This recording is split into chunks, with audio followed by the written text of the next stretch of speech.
Okay, Jay, I must ask you this question then, the one that needs to be asked, and that is, in your opinion, when you look at what's happening to the planet today, the fact that we are eating up resources, I still think global warming is a cycle, but we are polluting the planet. We're taking more food. I don't know if we're going to be able to make food for the rest of this planet. There's starvation everywhere. We have wars. We have all kinds of problems. Is it necessary to reduce the planet down to 500 million? Is it smart business to do that? I'm not talking about popular business or what's right and wrong. Is it smart business to do that? Well, that's a question that I've been asking myself for a long time.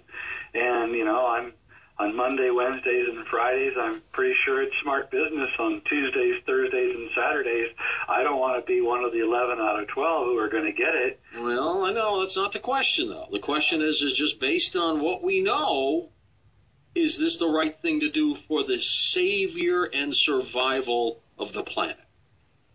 Well, I'll tell you what. Here's what I really think, and I hope that you don't think this is a cop-out, but I think that we have a destiny, and I don't think that it is up to managers to decide what and who gets to live and who gets to die. So, and I think that our destiny is much bigger than us in our little constrained three-dimensional worlds can really understand. I guess this is what alchemy is really about. It's about changing lead into gold, and I think that the human race is the kind of like the mind of the planet. And I think that the planet can sustain any number of people, but it just depends on what kind of lives we're living. If we're living lives where we're consuming the entire planet, then for sure these guys are right. If we're living a life of a much more constrained materialistic view and a more spiritual view, then I think the planet can sustain this population. And I think that's really what's going on. I think that human beings are the greatest resource the earth has ever created. And I think the earth is rolling the dice on us. And it's saying, this is what I've been working for a billion years, and I'm not going to let these people blow it, because the earth has finally created a being that is conscious, that can look back at itself, at its own being, and understand what it is.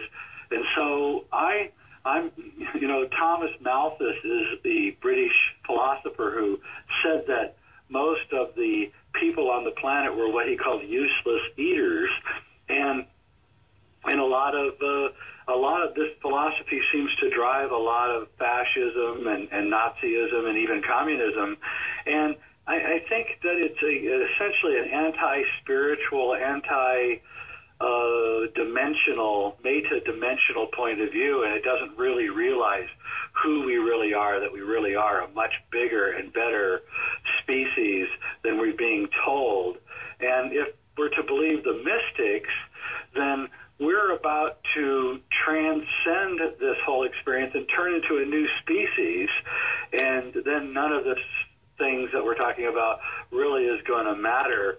And so that's the war between, I guess, the bad guys and the good guys. The good guys are trying to turn us into a new evolved, not really evolved, but a new species of almost pure consciousness.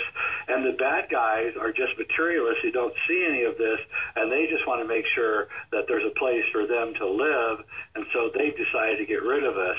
And this is the great war at the end of time that's predicted in the book of Revelation and many other prophecies, of which we get into in the film 2012. And the Inca elders told us that we're turning into a new species called Homo luminous, or the man of light, or the human of light.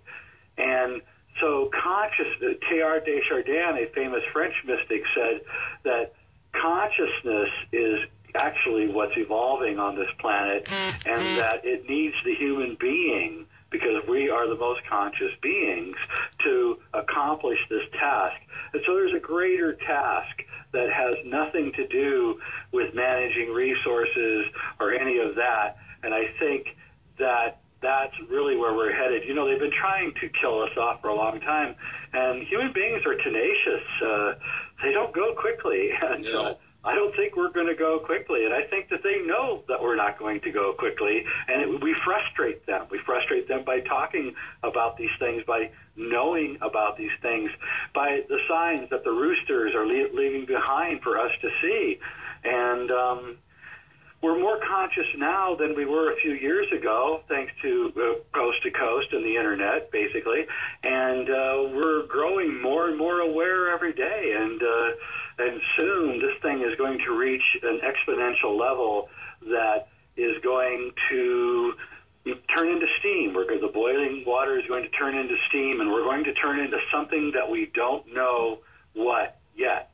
But it's coming, and it's coming really, really fast.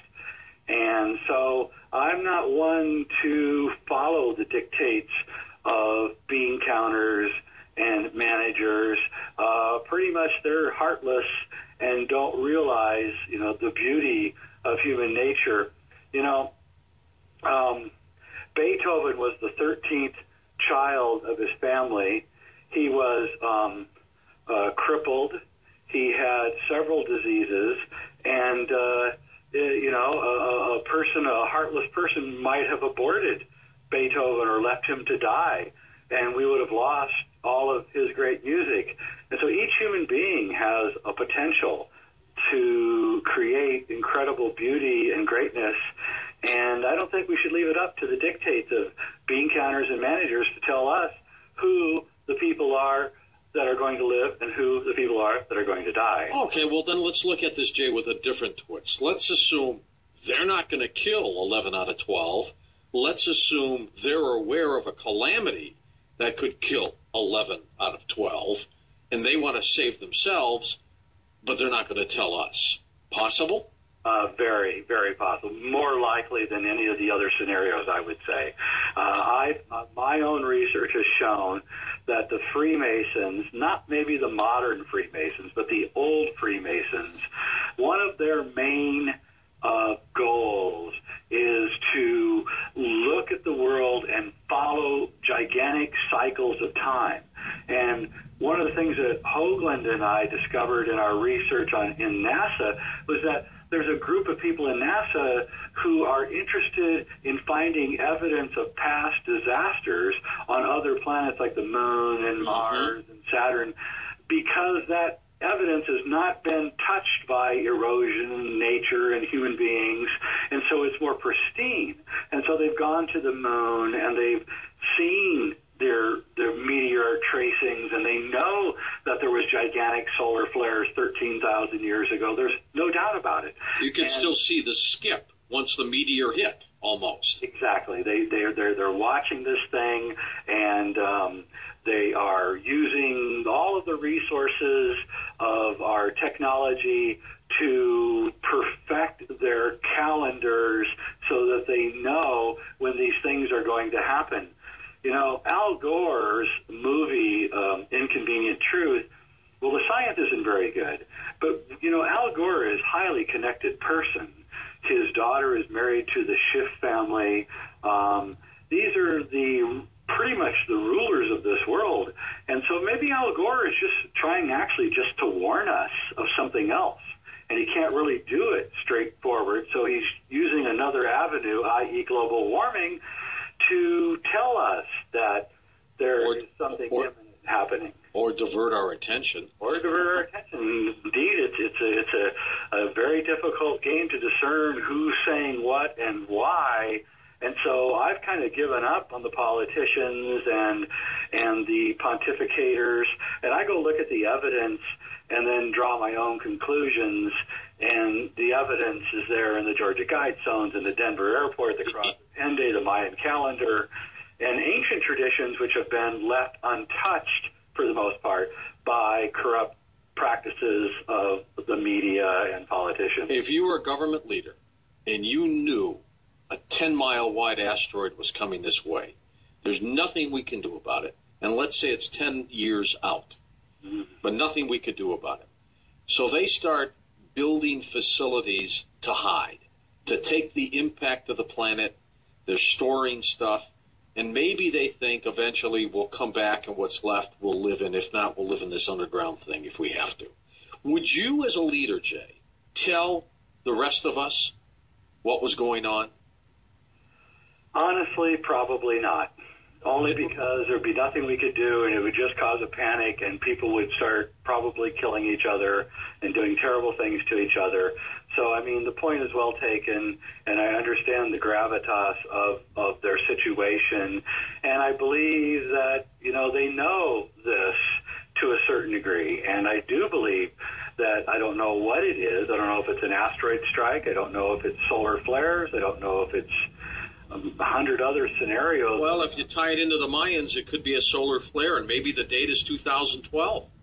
Well, that would certainly seem to coincide with the solar cycles. And don't forget, solar minimum was 2001. Well, or 2001 was a year with huge solar flares, and this is solar minimum.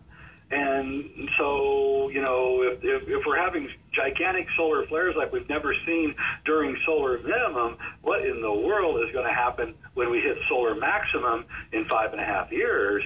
And then, of course, you start wending your way backwards to exactly where this show tonight is almost exactly halfway between 9/11 and December 21st, 2012.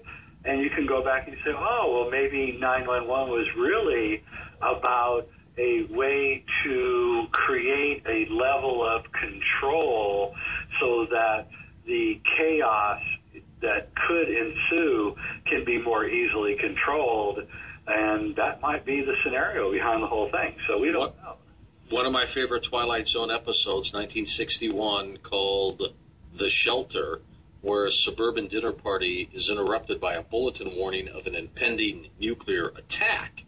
But the neighbors scramble to prepare themselves, but they turn against the one family that has installed a permanent bomb shelter. I think that's exactly what would happen. There would be panic. People would storm wherever they think these facilities might be by millions.